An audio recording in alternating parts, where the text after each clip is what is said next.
Hey friends, if you encounter this issue where the MSVCR100.dll or MSVCP100.dll file is missing on your Windows computer, then please watch this video. I will guide you through the resolutions.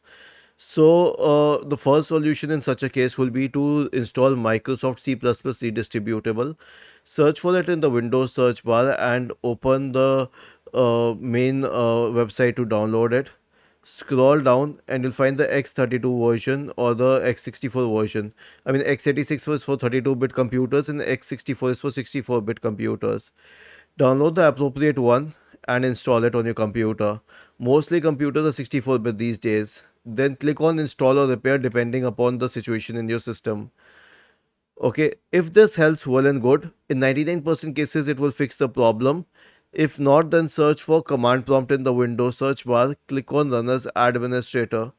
Type the command sfc space / scan now and hit enter to invoke the sfc scan.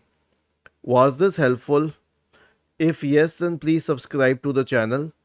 If not, then let us know in the comment section of the video on how we could help you further. Thank you for watching this video and have a nice day.